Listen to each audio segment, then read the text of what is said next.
All right, let's jump right in. Today, we're taking a massive 3-hour conversation between Joe Rogan and Theo Vons and boiling it all down. We're going to see how a really simple chat about a pair of glasses somehow spirals into this huge discussion about truth, trust, and just how you're supposed to navigate the chaos of the world today.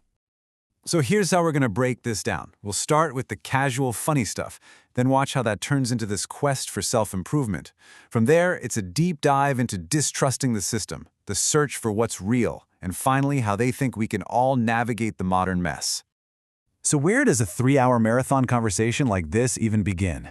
You might think it's with some heavy political topic or a wild conspiracy, but nope. It starts with something way more relatable and honestly, a little bit absurd. Believe it or not, it all kicks off with Theo Vons' new glasses. The whole debate is, do they actually make him see better, or is it just a placebo effect? This funny little back and forth about whether you can just believe your way into better vision, well, it perfectly sets the stage for a much bigger theme. What's the difference between what's real and what we just convince ourselves is real? And you can almost feel the conversations start to shift here. It starts small and personal, this idea of well-being, but it quickly expands. It goes from talking about simple life hacks to a much broader questioning of the official advice we're all given about our own health. They get into this whole modern idea of biohacking. Using specific tools and supplements, not just to stay healthy, but to get a real edge. Rogan even talks about using red light therapy so much that he doesn't need reading glasses anymore. It's all about finding your own solutions in a world where the standard advice just doesn't feel like it's cutting it. And this whole quest for personal optimization, it leads them down a path they're both super passionate about, cannabis. They really focus in on this idea of synergy, that when you combine CBD with just a tiny bit of THC, the two work together to become way more powerful for things like pain and inflammation than either one is by itself. And to really hammer this point home, Rogan shares this incredible story about his friend, the comedian Dave Foley. He says Foley had this severe, crippling arthritis in his hands, and that by using CBD with a little THC, it's now just gone. For them, this isn't some abstract theory. It's a real, tangible, life-changing result. Okay, so this is where everything pivots. The discussion about these personal health choices immediately sparks a question. If this stuff works so well, why does it feel like the system is trying to regulate it out of existence? This is the moment where personal frustration blows up into a deep, deep distrust of our institutions. And this right here is where the conflict becomes crystal clear. Rogan lays out his argument that a recent bill restricting CBD with THC has nothing to do with public health.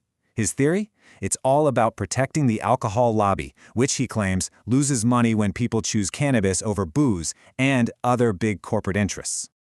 This feeling of distrust is then captured in this absolutely wild, kind of surreal story from Theo Vons. He talks about walking into a post office and seeing two crows literally fighting over a package, while some poor employees on a stepladder just futilely spraying Lysol at them. It's this perfect, potent metaphor for a system that feels completely broken, chaotic, and just absurdly dysfunctional. And that feeling, that metaphor, well, it gets spelled out in the most direct way possible. The core belief here is that it just doesn't matter which political party's in charge. They argue that the true loyalty isn't to the voters, but to the campaign donors and the big money. The military-industrial complex, the banks that got them elected in the first place. So this deep skepticism naturally leads to the next huge question. If you feel like you can't trust the government or the media or the official story, where do you even go to find the truth, right? How do you possibly start to make sense of anything? So the conversation digs way back into history, pulling up stories like the Franklin scandal, which was a huge, notorious controversy back in the 80s that most people have forgotten. It's brought up as a kind of blueprint, a historical case study of how powerful people can allegedly use things like blackmail and media control to bury the truth. And that historical example is really just a launchpad for a much bigger question about today. If that's how narratives could be controlled back then, without the internet, without social media, how are they being shaped right now, in the middle of this massive media age? The discussion then turns to the alleged link between Hollywood and U.S. government agencies. The claim made is that this started way back after World War I, with patriotic movies designed to make combat look heroic. And that today, if a movie wants access to, say, military equipment or expertise, agencies like the Pentagon or the CIA get a say in the script. The goal, they argue, is to make sure these agencies always look like the good guys, which helps secure public support and, of course, funding. So, you're stuck in what they call a blender of who knows. A world where you suspect the official stories, where you feel like hidden forces are shaping what you see every day. What do? The conversation kind of turns inward here, searching for a personal game plan to survive this information storm.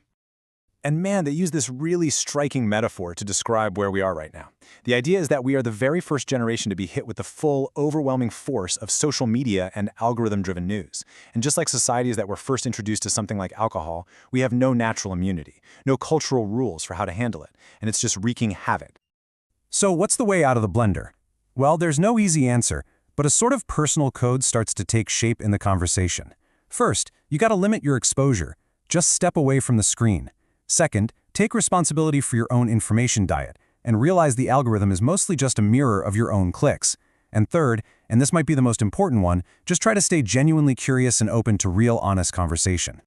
And really, that's what it all boils down to, leaving us with this one final question. In a world that feels like it's nothing but noise, competing stories, conspiracies, endless feeds of information, how do you find your signal? What's your personal strategy for figuring out what's real, what matters, and what's actually true?